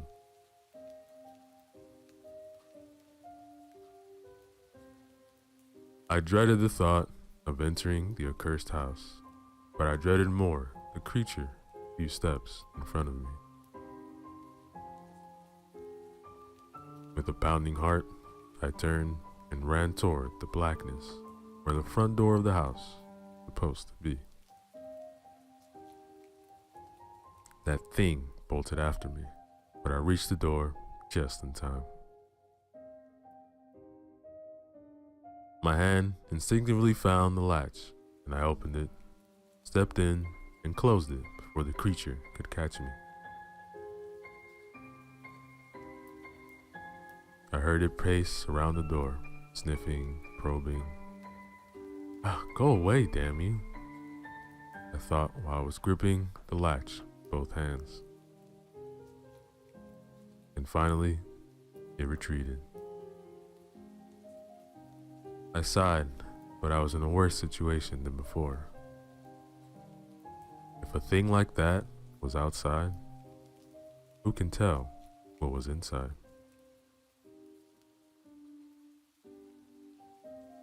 The smells drifting in the house were the most unnerving and peculiar. I felt as if I stepped inside a crypt, not the ruins of a house. Smell of rats and mold blended with the miasma of the grave, of unearthed bodies left to rot. Everything there reeked of desecration and unholiness. If there was a God, I think he was staying far away from this place.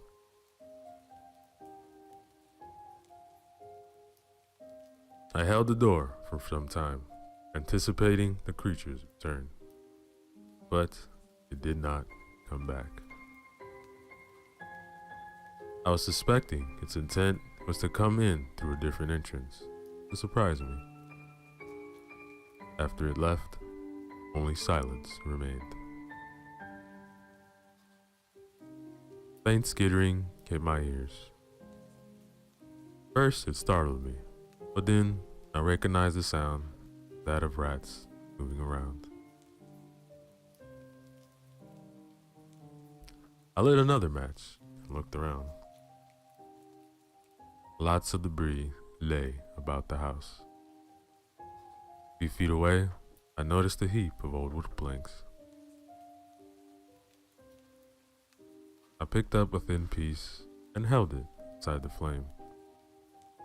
It was dry, so it caught fire where the match burned out. By the light of the meager flame, I searched the heap for the plank sturdy enough to prop the door with. To my relief, I found one. After propping the door, I turned with the intent of exploring my surroundings. It was not the prospect of discovery which was fueling me, but the assurance of security. I wanted to see if there was any immediate danger near me, or anything useful.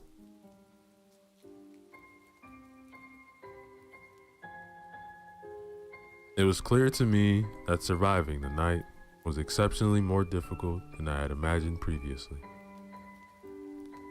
At least I was sure the mob was not coming after me there. As I walked into the living room, I heard and felt the floorboards creak painfully under my weight. A thick layer of cobwebs and dust covered everything. Rat droppings everywhere. I noticed a large table in the living room, and my heart began pounding after seeing what was on it. An oil lamp enveloped in thick cobwebs lay upon top of it for who knows how long. I paced to the table, took the lamp, and in my hand, I felt right away there was still some oil in it. It was the most welcome find, just like a thirsty man finding water in the desert. Some unfortunate soul who had entered this God-forsaken place must have left it on the table a long time ago.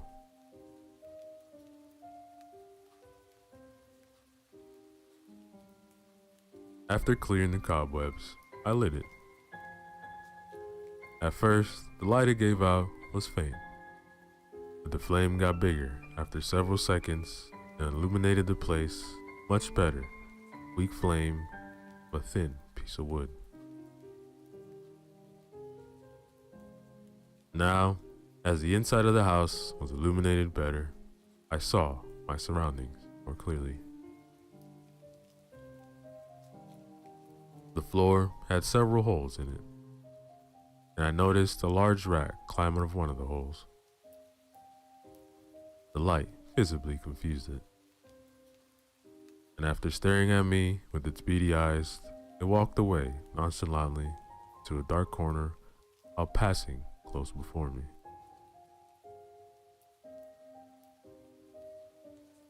I turned and followed it with my gaze. Then I looked up after, saw it no more. I gasped when I saw the movement in the corner at a butt eye level.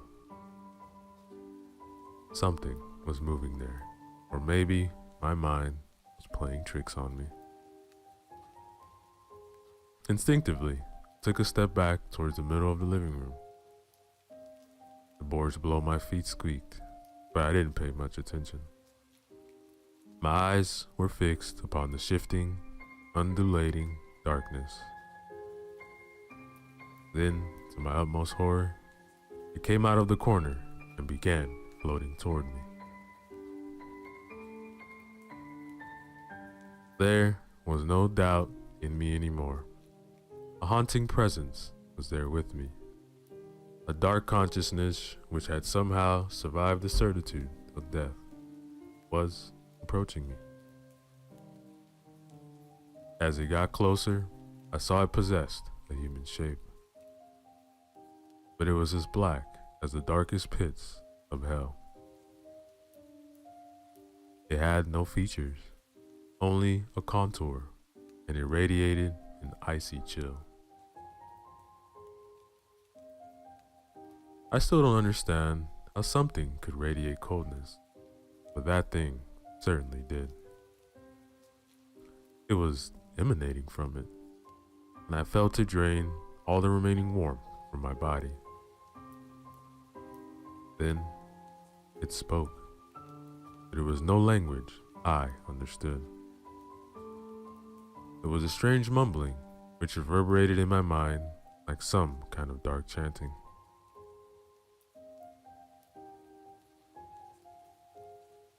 I took several steps back while my skin was crawling from the icy touch of fear. Then, on my last step, I heard a crack, and I was falling backward into the abyss. I screamed, of course, as the fall came as a surprise. I instinctively clutched the oil lamp close to my body to avoid breaking it. The last thing I wanted to do was set myself alight. I was expecting to hurt myself, but to my surprise, I felt on something regularly soft. The smell which hit me was atrocious. It was like being locked in a coffin with a rotting corpse for company. Then I looked around and saw what was below me on the basement floor. A pile of bodies in various stages of decomposition, with rats crawling all over them.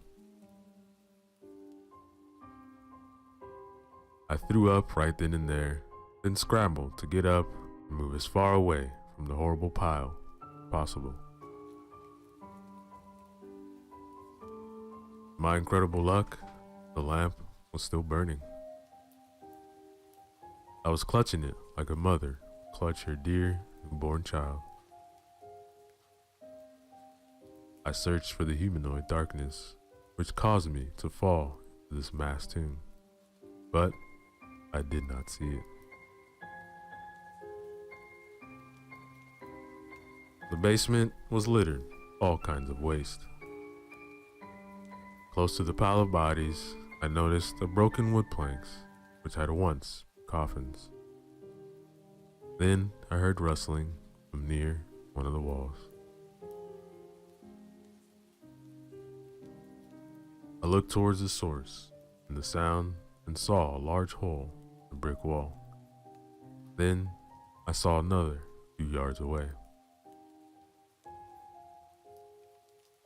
Rustling became louder. It was as if something were crawling through one of these holes. Then I remembered the strange creature which attacked me outside. I was expecting it to come through one of these holes to resume its attack, so I looked for a way to escape. I saw the remnants of a staircase, which was once leading to the floor above, but its lower part was lying in a pile below it. I had looked towards the hole again as the crawling intensified, and I saw the creature. It stuck its head out, its fiery eyes gleaming with otherworldly radiance. In its mouth, a human hand was dangling. Bluish and rotten, it had most likely ripped it off a cadaver somewhere in the cemetery. When I saw the creature with the hand in its mouth, I realized what that place was. An unholy feeding ground for the monstrosities born of the dark magic and necromancy perpetrated in the Blackwell house. I had no time to ponder more on the subject, however, because in the second hole, another creature appeared. This one had no body part in its mouth. It uttered a screech, which I felt inside my bones.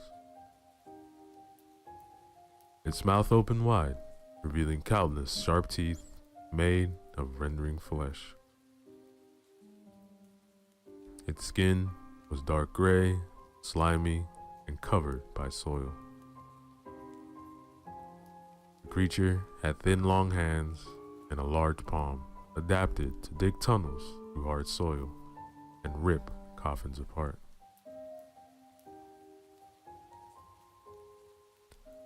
My eyes darted around, searching for a way to escape.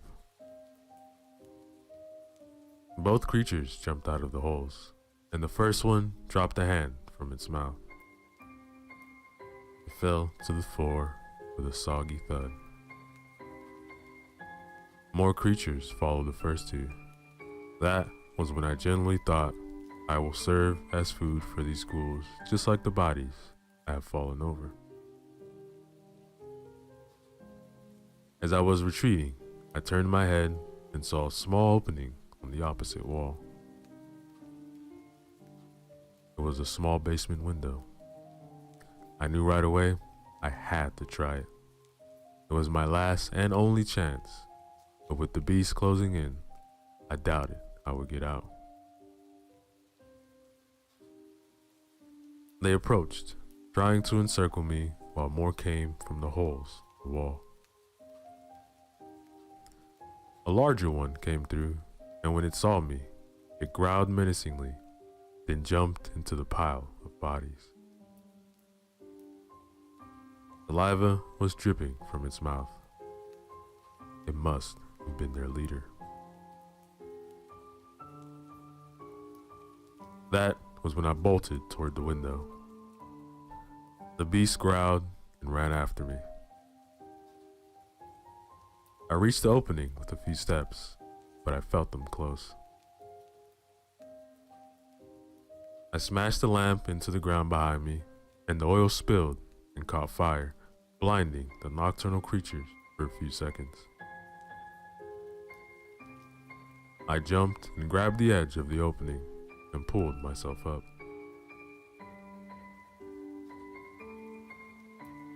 Under normal circumstances, I'm not sure I would have done that feat, but panic made me strong for a few seconds. I almost dragged both my feet up when I felt claws dig into my flesh. The pain was sharp, cutting like a razor blade. I screamed, caring not about who might hear me from the streets outside. At that time, I preferred the people hunting me infinitely more than the ghouls from the abyss. The creature was dragging me down, its claws sunk into my flesh like hooks. I clawed at the stone, trying to overcome the pulling force, but then felt the beast clawing itself up my body. I shrieked as I felt the claws dig into my buttocks and lower back. Then, involuntarily, I struck the window pane, which was already cracked. It broke into several pieces, and I grabbed one shard with my right hand. As the creature made his way up, I stabbed backward behind my ear. It screamed as the shard sunk most likely into its eye. I felt a cold, vicious fluid cover the right side of my face and neck. It reeked of the grave. The monster fell backward, and I no longer felt its weight dragging me down. I then quickly grabbed the rim where the window pane used to be and pulled with all my might.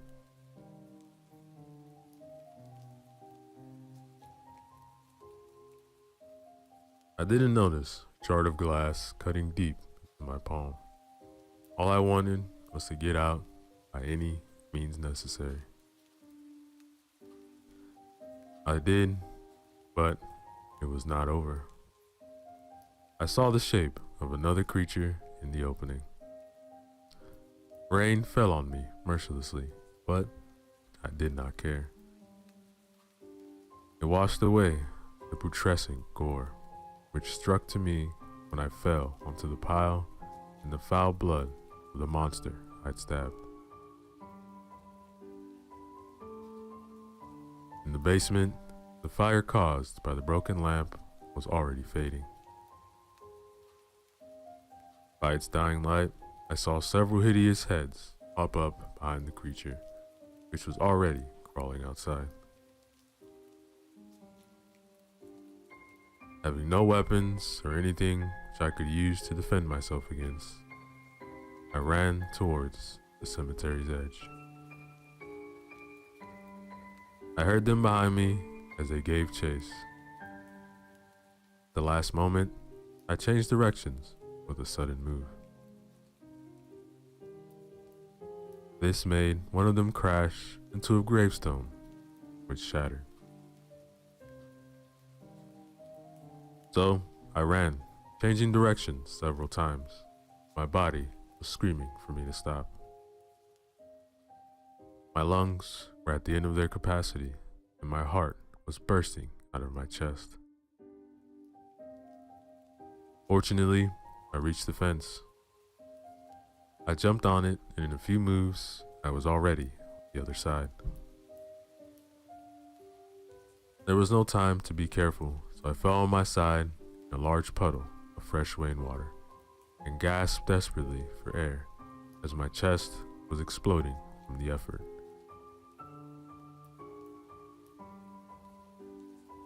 I turned on my back and heard the distant shouts of the people who had been chasing me. Rain fell onto my cheeks, and it was the most welcome feeling in the world. No abysmal monster jumped the fence to kill me. Members of the mob reached the place where I fell to the ground. They shouted for the others to come. But then silence came upon them. I sat up and looked between the iron bars toward the darkness of the cemetery. The men screamed in fear, abandoned all prospects of capturing me, then ran in all directions. There, the crepuscular domain of the dead, countless grotesque figures were watching with burning hatred and hunger in their long dead eyes. But whatever ancient curse that awakened them, it also forbade them to step beyond the boundary of their domain. One by one, they faded back into the shadows. They retreated to the house of death, where the frigid ghost, Mortimer Blackwell, was still watching over his children. That, ladies and gentlemen, is the end of our story.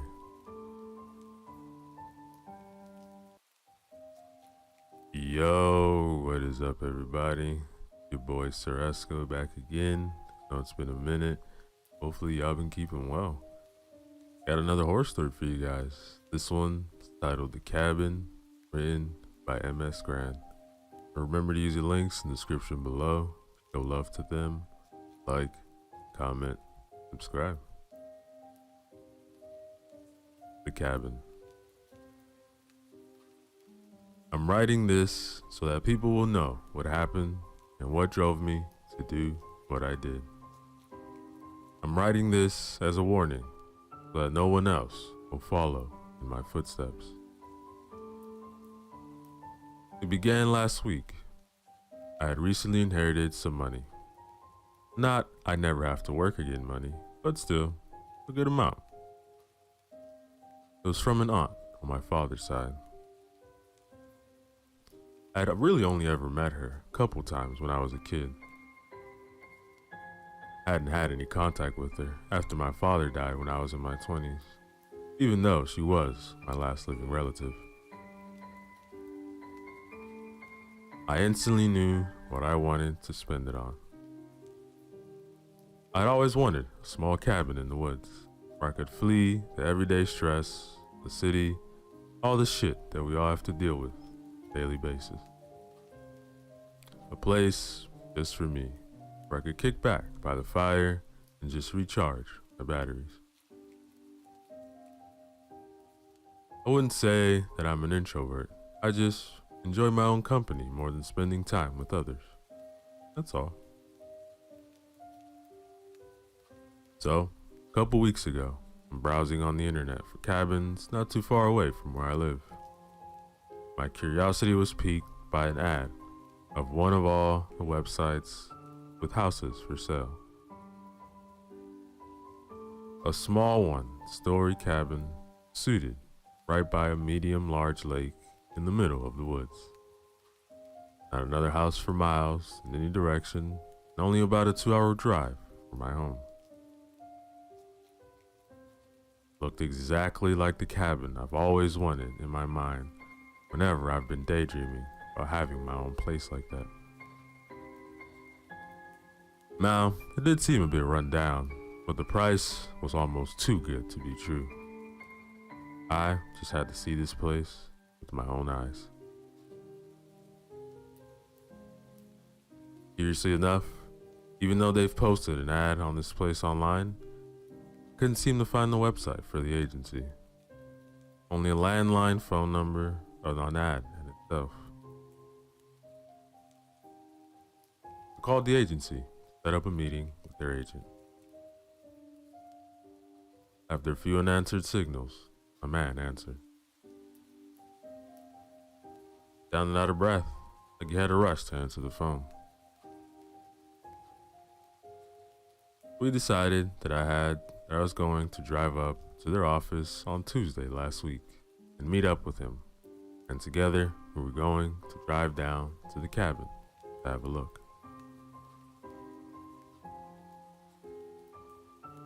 So, come Tuesday, I'm super excited all day and feeling good about this place. 2 minutes after I got off work, I'm in my car, typing in the address to the agency, my GPS. Off I go. The office was located in a small town not too far from the cabin, about 30 minutes by car.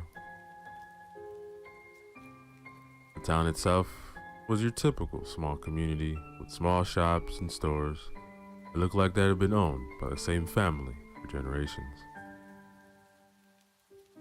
A small church, kids playing in their yards with the fallen autumn leaves. Seemed to be quite a peaceful place to live. Typical, everybody knows everybody place. The not so gentle GPS voice abruptly advised me that I was coming up to my destination in a couple minutes. I took a turn and saw the sign for the agency, the other side of the street. I turned my car around at the next intersection, and when I came up to the place, a man was standing outside with a briefcase, constantly checking his watch, clearly waiting for someone to arrive. I parked my car, got out to go over to the agency when the man looked over my way. "Yeah, you're here for the cabin, right? Cabin by the lake?" Yes, I am." "All right, well, let's get going." He got into his car that was parked down the street and asked me to follow him in my car.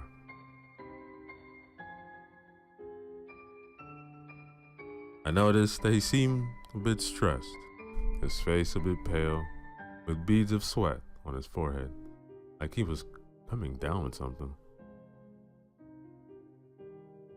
Anyway, we drove out the small town and was soon driving on twisting and turning small roads to the woods.